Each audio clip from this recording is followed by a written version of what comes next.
Yaakov, James, chapter 1. Yaakov, a servant of Elohim and of the Master Yahushua Messiah, to the 12 tribes who are in the dispersion, greetings.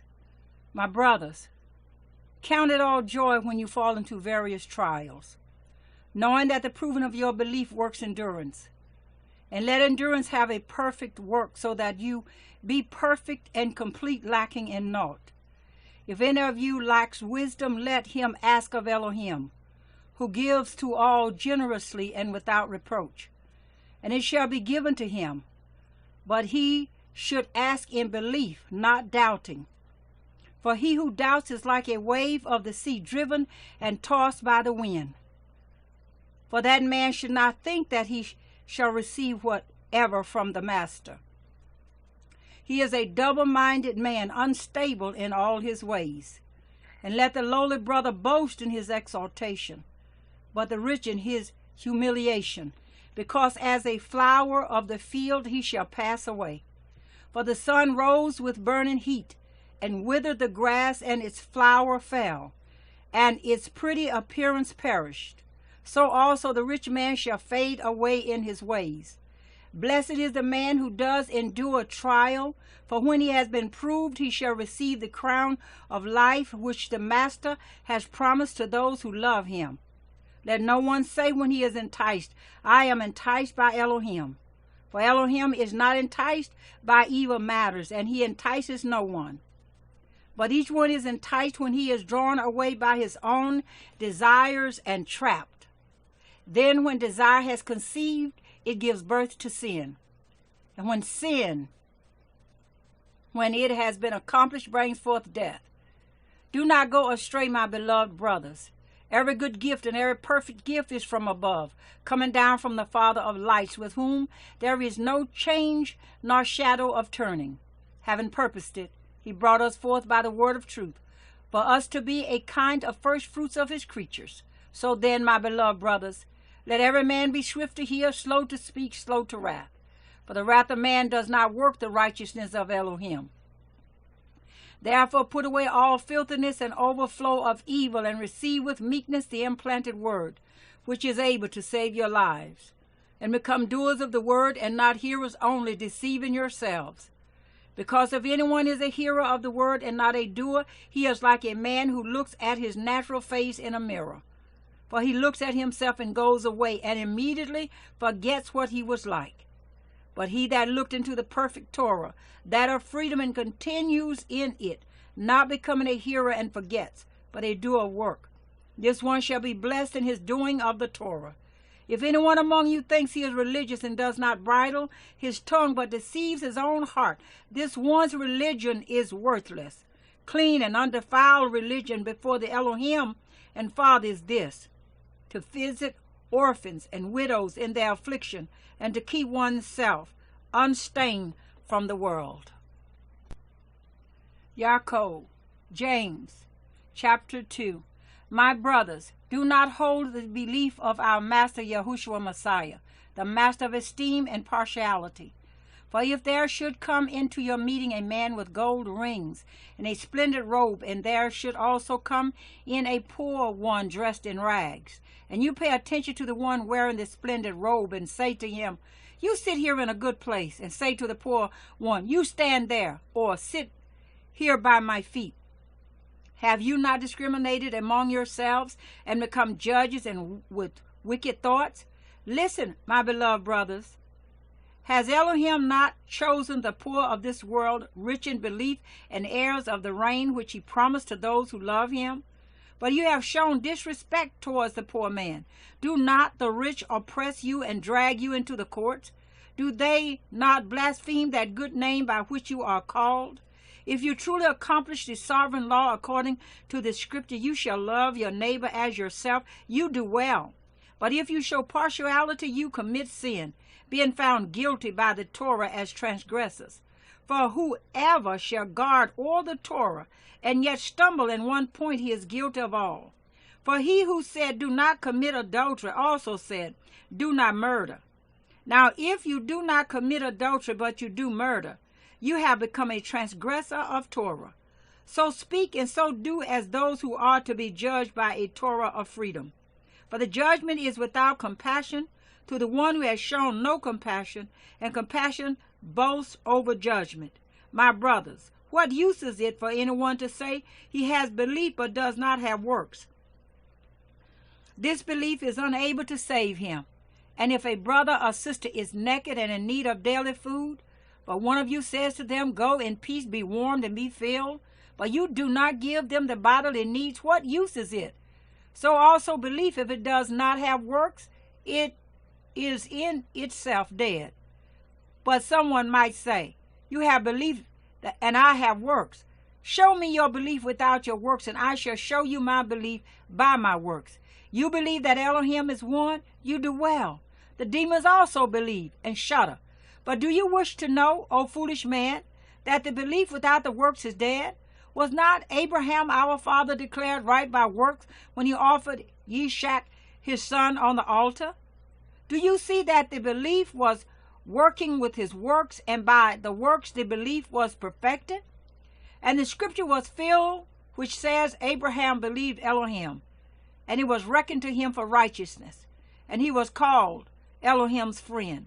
You see, then, that a man is declared right by works, and not by belief alone. In the same way, was not Rahab the whore also declared right by works when she received the messengers and sent them out another way? For as the body without the spirit is dead, so also the belief is dead without the works. Yaakov, James chapter 3. Not many of you should become teachers, my brothers, knowing that we shall receive greater judgment. For we all stumble in many matters. If anyone does not stumble in word, he is a perfect man, able also to bridle the entire body. Look, we put bits in the mouths of horses for them to obey us, and we turn their body. Look at the ships too. Although they are so big and are driven by strong winds, they are turned by a very small rudder wherever the pilot intends. So too the tongue is a little member, yet boasts greatly. See how a little fire kindles a great forest? And the tongue is a fire, the world of unrighteousness. Among our members the tongue is set, the one defiling the entire body and setting on fire the wheel of life. And it is set on fire by Gehenna. For every kind of beast and bird, of reptile and creature of the sea is tamed and has been tamed by mankind. But no man is able to tame the tongue. It is unruly evil, filled with deadly poison. With it we bless our Elohim and Father, and with it we curse men who have been made in the likeness of Elohim. Out of the same mouth proceed blessing and cursing. My brothers, this should not be so. Does the fountain send forth the sweet and the bitter from the same opening? My brothers, is a fig tree able to bear olives, or a grapevine figs? So neither is a fountain able to make salt and sweet water. Who is wise and understanding among you? Let him show by his good behavior his works in meekness of wisdom. But if you have bitter jealousy and self-seeking in your hearts, do not boast against and lie against the truth.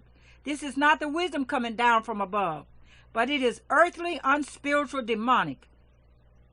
For where jealousy and self-seeking are, there is confusion and every foul deed. But the wisdom from above is first clean, then peaceable, gentle, ready to obey, filled with compassion and good fruits, without partiality and without hypocrisy. And the fruit of righteousness is sown in peace by those who make peace. Yaakov, James, chapter 4. Where do fightings and strivings come from among you? Do they not come from your pleasures that battle in your members? You desire and do not have. You murder and are jealous and are unable to obtain. You strive and fight and you do not possess because you do not ask. You ask and do not receive because you ask evilly in order to spend it on your pleasures. Adulterers and adulteresses, do you not know that friendship with the world is enmity with Elohim? Whoever therefore intends to be a friend of the world makes himself an enemy of Elohim. Or do you think that the scripture speaks to no purpose? Does the spirit which dwells in us intensely crave unto envy? but he gives greater favor. Because of this, he says, Elohim resists the proud, but gives favor to the humble. So then subject yourselves to Elohim. Resist the devil, and he shall flee from you. Draw near to Elohim, and he shall draw near to you. Cleanse hands, sinners, and cleanse the hearts, you double-minded. Lament and mourn and weep. Let your laughter be turned to mourning, and your joy to dejection. Humble yourselves in the sight of the Master, and he shall lift you up. Brothers, do not speak against one another. He that speaks against a brother and judges his brother speaks against Torah and judges Torah. And if you judge Torah, you are not a doer of Torah, but a judge. There is one lawgiver and judge who is able to save and to destroy. Who are you to judge another? Come now, you who say today or tomorrow, let us go to such and such a city. Spend a year there and trade and make a profit. When you do not know of tomorrow, for what is your life? For it is a vapor that appears for a little and then disappears. Instead of you saying, if the Master desires, we shall live and do this or that. But now you boast in your proud speeches. All such boasting is wicked.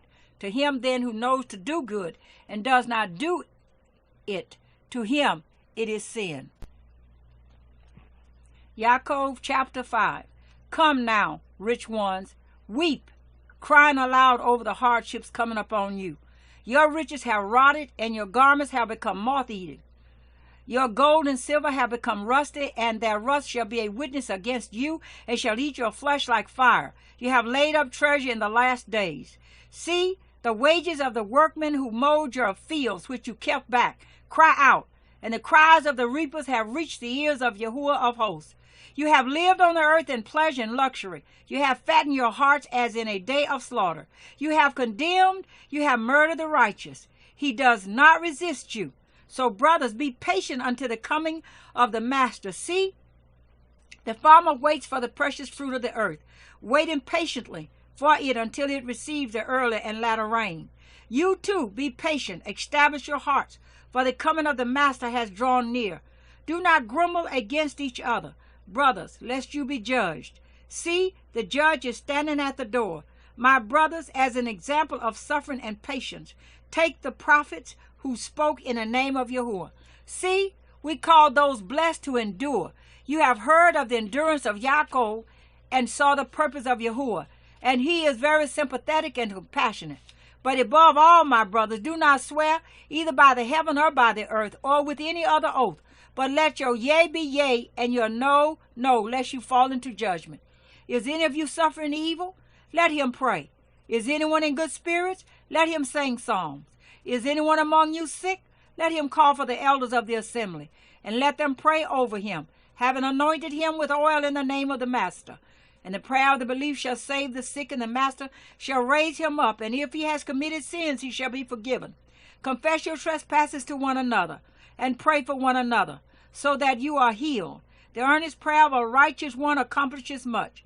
Eliyahu was a man with feelings like us, and he prayed earnestly that it would not rain. And it did not rain on the land for 3 years and 6 months. And he prayed again, and the heaven gave rain, and the land brought forth its fruit. Brothers, if anyone among you goes astray from the truth, and someone turns him back, let him know that he who turns a sinner from the straying of his way shall save a life from death, and cover a great number of sins.